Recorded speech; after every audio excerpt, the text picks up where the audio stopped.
What is going on, guys? Welcome back to the channel. Today we're going to be discussing every LEGO Star Wars set that is going to be retiring at the end of the year. And there are some really good LEGO sets on this list, so let's dive straight into it. Starting us off, we have set 40755, the Imperial Dropship v Rebel Scout Speeder. This was actually only released in October 1st of last year, so this LEGO set has the shortest shelf life out of all the other LEGO sets on this list. And of course this is a LEGO store exclusive, so if you do want to pick this up, be sure to act rather quickly as it will be gone in December. Next up we have set 75304, the Darth Vader helmet. This LEGO set has been out since April 2021. 4 years is absolutely insane for a LEGO set. It's far too long, so if you haven't already got this, yeah, this one is going to be going again in December. Moving on, we have the UCS Razor Crest. This retails for $600. This one is going at the end of the year. If you do want to grab it, act rather quickly. And don't be too worried about the price because you can get some really good deals on this LEGO set. Moving on, we have a LEGO set that didn't go down too well with the LEGO Star Wars fan base, and that is the Coruscant Guard gunship. This one had so much potential, but it really did fail to live up to the hype. The only redeeming quality to this LEGO set was the inclusion of the Chancellor Palpatine minifigure, which was very good, but that Phase 2 Clone Commander Fox is just an absolute travesty. The printing is terrible, and the legs with the printed waist cape just look so bad. It's certainly not the best LEGO has to offer in terms of quality. Moving on, we have set 75355, the X-Wing Starfighter. This is of course the UCS version, was released in May of 2023. It's a really great display piece. If you do want to grab it, you've got another 6 months to do so. Then moving on, we have set 75357, the Ghost and Phantom 2. This one has been very popular. I love this LEGO set. I know many other LEGO Star Wars fans love this LEGO set, and I'm a little bit surprised that it is going to be leaving and retiring in this year, but I guess it has been nearly 2 years, so probably about time to see it go. But yeah, it's always going to be sad to see such an amazing LEGO set leave shelves. Moving on, we have another LEGO set that was based off the Ahsoka TV show, that being Ahsoka Tano's T6 Jedi Shuttle.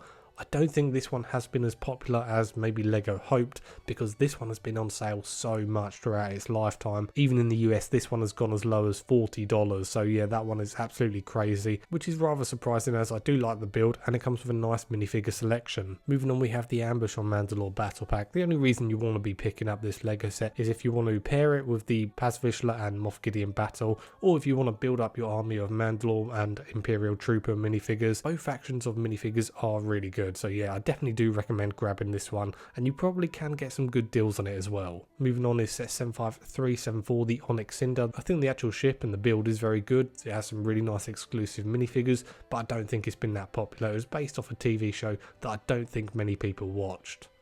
Next up is the buildable droideka, which was released last year, and this was a very good choice to have release on the 25th anniversary of The Phantom Menace. Right now you can pick this LEGO set up anywhere between $50 and $70 in the US, and even cheaper in the UK. If you're a big fan of the Star Wars prequels and the Phantom Menace, then this one is definitely worth picking up. Moving on, we have two midi-scale ships that will be leaving shelves this year, that being the Tantive 4 and the Invisible Hand. Both of those LEGO sets I think are pretty good display pieces. The Invisible Hand is obviously a much cheaper LEGO set, and you can get some really good deals on that one. So if you're a big Clone Wars fan, definitely keep an eye out for the Invisible Hand. Next up we have the Crimson Firehawk. This 4+ LEGO set is one of the best value for money LEGO sets ever. And of course I'm totally joking. This is one of the worst priced LEGO Star Wars sets ever made in its 25-year history. I don't think anyone is going to be sad to see this set retire at the end of the year.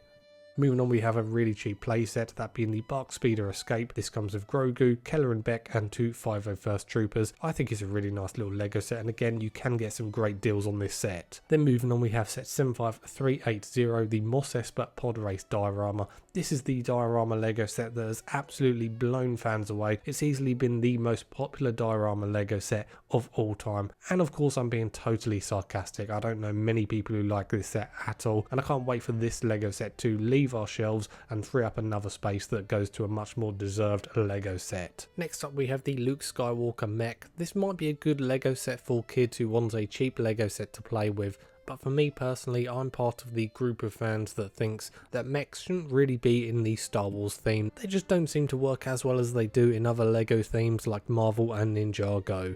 Moving on, we have set 75383, Darth Maul's Sith Infiltrator. This is another LEGO set that I think looks rather good, is very overpriced, but does come with some really nice minifigures. I think this is going to be a real sleeper set on the aftermarket, simply because that Saw Gerrera minifigure, I think that minifigure, because he is rather rare and he's part of the 25th anniversary collection, I think that this Lego set in general will see a rather steep increase over the next few years. Moving on, we have set 75384, Ahsoka Tano's Duel on Peridia. This is a little bit of an overpriced playset in my opinion, but it does come with some really nice minifigures, and I do believe this is exclusive to the Lego store and also to Target, I want to say. But yeah, this one isn't widely available. I know in the UK this one is exclusive to the Lego store and to Smith's Toys. Moving on, we have one of my favourite playsets of last year, that being Paz Vizsla and Moff Gideon Battle. I always love Lego playsets that are based off of a location rather than just getting boring old vehicles all the time. And of course this comes with 4 minifigures, 2 of which are absolutely some of the best minifigures that were released last year. So if you haven't got this one already, there are some really good deals on it to be had, and this one is an absolute must buy. Moving on, we have set 75387, Boarding the Tantive 4. This one is another great Lego set with some really good minifigures, including that 25th anniversary Fives minifigure. Probably not the best minifigure in terms of quality, but I mean, if you're a big Clone Wars fan and you love Clone Troopers, you definitely want to grab this Lego set just for that minifigure alone. Next up, we have set 75392, the Creative Play Droid Builder. This is not a great Lego set, let's be honest. It's probably one of the worst Lego Star Wars sets that was released last year. It only came out in August of last year, so it's not been on shelves very long at all, and I think there's a reason for that. This has just not performed well at all. Next up, we have set 75393, the TIE Fighter and X-Wing mashup. I don't think this Lego set has been very popular at all, but I actually really like it. Although the TIE Fighter and the X-Wing have been scaled down greatly, I still think the overall shape and build and the actual quality of the builds are really good.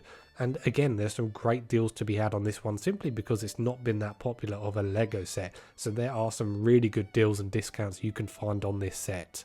And moving on to our final Lego set that will be retiring at the end of the year, we have set 75396, the Desert Skiff and Sarlacc Pit. I'm really shocked that this one is on the list because this one I think has been rather popular. The builds of the Desert Skiff and the Sarlacc Pit are absolutely fantastic, and it comes with an awesome minifigure lineup. And of course the great thing about this Lego set is that you can pair it with the UCS Jabba's sail barge to recreate the full scene from Return of the Jedi. But my favourite part about this Lego set is that 25th anniversary 9-num minifigure, a character we're probably never going to get ever again. So for that reason alone, I think this Lego set is definitely worth copping. So anyway guys, that does it for the list of every Lego Star Wars set that is due to retire at the end of the year. There are some really good play sets on this list, and you've only got about 6 months to make your move, so I'd be keeping an eye out about now and seeing if you can get any of these with some good discounts. Anyway guys, I hope you've enjoyed this video. Have a great day, and I'll see you on the next one.